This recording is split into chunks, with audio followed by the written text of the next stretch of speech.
Today's the day. Today is the day. We are talking about the quoting process for the third week in a row. This has got to be your favorite topic at this point. I mean, it is absolutely my favorite topic at this point. There's so many places we could start. Let's begin at the beginning. Week 1, we announced our Tarmika partnership, which was super exciting because anytime you get to talk to a dude as awesome as Raghav Tanna, you know your week is gonna be freaking awesome. Also, Raghav promised me that he would do a polar plunge with me, and I'm just recording it right now on video so that you know, that I know, that you know, that I know, that he'll know that we know. Hopefully, what you guys took away from that video is that we are really serious about solving some of these inefficiencies in the quoting process. What Raghav is trying to do with Tarmika is more than just build a faster widget. He's trying to think differently about the quoting process, how even the data is created, how it's used, how it's contextualized and structured, how it can be leveraged by agencies, and the people who are thinking in those terms, helping not just create a faster vehicle or faster car, but building something that really truly empowers the agent. Those are the people that we're looking for in the independent agent channel, which leads me to the second video. 3,520 jumping jacks. If you're wondering, yes, I am off ibuprofen at this point. Thank you for asking. Hopefully what you took away from that video is that the quoting process is more than just the comparative rating process.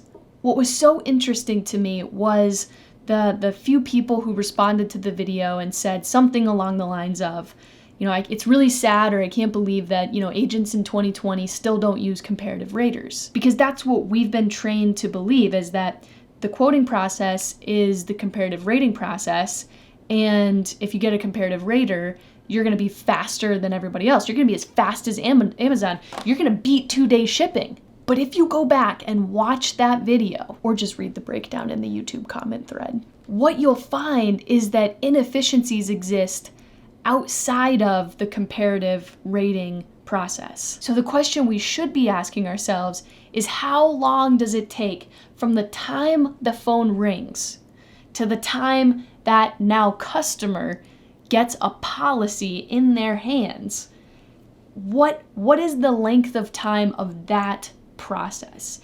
All those steps compiled together, of which the comparative rater is just one little slice. And when we start to see the quoting process in that way, then we can't lean on the perception of efficiency that comparative raters give us. Then we have to start asking ourselves questions like, what can we do about the fact that there are an insane amount of supplemental apps we have to turn in? Why is there so much duplicate entry between all our disparate systems with sales and marketing and service? Why do carriers ask agents for publicly available information? In fact, why is anyone asking for publicly available information? Why is that just not scraped and shown to us in our systems? Why does Download or Ivans only give us new information once a day? And even when they do give us new information, sometimes it overwrites good data that then we have to go back and fix with manual entry. What is the underwriting process for each carrier, and do some work more efficiently than others? And those are only 6 questions that I came up with in about 2 minutes, which leads us to this very last video, where I'm going to play you the last clip of Seth or Zinc Insurance's annual carrier meeting. Notice how he's able to manipulate his data set to visualize, to understand where there are inefficiencies with his people, with his process, or with his partners. And keep in mind that the way they're defining the quoting process is the same way that the customer defines the quoting process. Not how quickly can you get through a comparative rater, but rather how long does it take from the time the phone rings to the time that customer is holding the policy in their hand. Now, relationship managers, again, that's a tough. It's not a tough number, but it's a larger number for a good reason, which is these relationship managers are task heavy, right? That's where they're managing customers and processes and underwriter contact, right? And this is where we have your data. This is where we know on a carrier by carrier basis who's easier and who's not easy to work with. And so we have to work with our staff. The importance of breaking this out, and for every agent in the room, the importance of knowing this is now you can work with individuals on individual plans. Hey Robbie, you're doing this role and you're working with these carriers. Here's what we have to overcome. You have to be more proactive here. More follow-up, more calls, more emails, whatever it is, you got to stay on that process. It really helps us break down strategy for individual planning for performance, which is huge, managing a team of service. Yeah, and you'd look at that, and as a raw number, you might make the assumption that Christina is my lowest performer. 5.4 days on turnaround on cases. Boy, that's not great. So you have to drill that number down, because ultimately, what goes into that 5.4? Can you drill down that number without cases? No, so that's exactly the point. So you wouldn't know emails, phone calls, underwriter visits, underwriter conversations, documents. You wouldn't know any of that stuff. Yeah, historically, no, you wouldn't without that. So now Cindy Spiker on that same list, right over to the left, 3.4 or 3.3 rather. She's commercial lines relationship manager too. She's almost solely dedicated to trucking, and the trucking turnaround, to Seth's earlier point, is when it's the Progressive thing. You get on, you rate it, they get it done. For Rob, they can turn those things around in hours, not days. And when Cindy's quoting them, whether it be through Acuity, whether it be through Progressive, that turnaround time on those quotes keeps her at a lower clip. So when we look at the case types, right, this is every single service person, relationship management and order fulfillment. What we've got in this is that we're finding that quoting takes an inordinate amount of time as compared to the other requests on a day-to-day basis, right? When you're talking about claims, whether it's a new claim, by the time customer contacts us, we contact them back, get a report to the carrier, etc. It's about a day, and you can see kind of as we go down on those other service items, add or remove drivers, add or remove item or coverage, billing questions, certificates, that's under 2 days. I'm, at least for a benchmark in year one, I'm okay with that. But the quoting piece of that is really what strikes me as odd, because we know as an SLA we've got to get quotes out in, on personal lines, less than 48 hours. On commercial lines, when we can rate them online, the SLA on that is 3 to 4 days. Just canvassing the market, getting back, answering questions, getting supplementals, et cetera, but 6 days if we're quoting new business. This should be offensive to most people, and this should be offensive to everybody. And I think we just have a blind spot as an industry. We think as a carrier that agents are using our systems and that's what's happening. And so we see a demo at our carrier office about how the system works, and we're like, that took like 5 minutes, that's pretty good. But we don't see any of the process related to the applications, the underwriter holds, the submit to underwriter for approval, having to see another market because it's missing a key coverage, right? But if you look at our customer experience, and I'm telling every agent in this room, this is yours and you just don't know it. When we talk about being fast for our customers, we are not fast. We are horse and buggy slow, and it feels awful to do business with an independent agent. If you want a quote from Zinc, a new customer has to wait 8.8 days to get a quote. Freaking kidding me? A remarket's even worse. You've been my customer. Give me over 2 weeks, 3 working weeks, and I'll see if I can remarket that for you.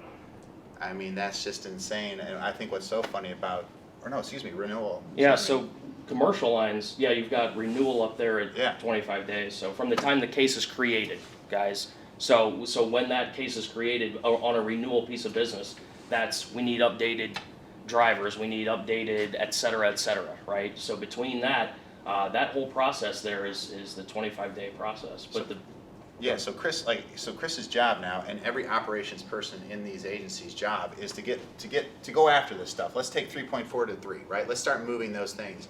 But if you're the boss, if you own this agency, you got to solve this. think about how much payroll I have going into that and lack of customer experience that's going into that. I mean, that's like, Chris can't do anything about that. He's like, Seth, I don't know what to do. You made us independent agent. This is what the independent agent channel does. I don't know how to sell that to clients and tell them that that's awesome. The way we do it is say, well, we're independent, so we shop multiple markets. And because of our expertise and ability, we're going to custom craft something. It sounds really good, doesn't it? It just means we stink at doing business together. And this is unconscionable for me. I am taking way too much payroll to do a very basic process with all my carriers. And this is something that we have to attack. This is my job. Chris can't do anything about that. He's like, Seth, that's your problem. You got an IA channel problem, that's not me. I'll work all day long on this. Taylor, you will work all day long on this, right? But this is like, hey, Greg, Kurt, we got a problem, it ain't me. Yeah. Yeah, and to boil that down, the numbers in commercial lines are actually wildly different. When you take out personal lines, it actually doesn't favor commercial at all. Those numbers jump. I mean, quoting new business in commercial lines, new business is almost 11 days. And that doesn't count weekends, by the way, guys. This system does not count weekend days. That's 2 weeks. Does anyone really know in their agency or how long it takes from the time the phone rings and an opportunity to the time the sold button happens? Is anyone tracking that or know that? Phil? Yeah. How do you guys track it? We just input it as soon as the call comes in. We select the day on a spreadsheet, and then we select the day that it gets sold, and we can get an average. Okay. But that's, Yeah. It's tough to scale that though, yeah. oh yeah. Yeah, and I think the story there too, guys, I've got, a history of working in commercial lines myself. That 10, 11 day figure on quoting new business is not just because that's exactly how long it takes, but if you just only did quotes, maybe it's quicker. Heck, I don't know. But phones ring. People have questions. Renewals need to be managed as well. If I'm trying to get a new quote out to 7 different carriers, and I got to quote all in their system differently in disparate systems, all requiring different information, some less, some more, some different. Accord, no accord, system, portal, refer, Sure, approve. yeah. Yeah. But if that was my sole job, sure, I could get to 7 markets in a day or 2, if that's what the customer required. But that doesn't always work. I need to be able to kind of punch it in and see what I can get, and that's where we get to just targeting markets. Okay, well, I guess for Christina and Cindy, it's, guys, I know you can't do 7 systems. I get it. Give me the best 3. Shoot your best 3 up. Take your best guess. What's the appetite? What have you seen in trend? Are they less competitive on property but more on auto? And they're doing all this calculus, all these calculations in their head. And even then, the performance isn't there. So what's kind of staggering to me, though, is the number behind that or beneath that, which is when you're quoting business in the non-standard market, going to brokers, going to people like Indium, MGAs, it's actually less. Because I'm only sending 1 submission. I'm sending 1 submission to 1 broker and just getting it back. So by the time it's been submitted, request is received, submitted to broker, broker comes back with quote is presented, quote is sold. That's at least 5 interactions. 7.5 days.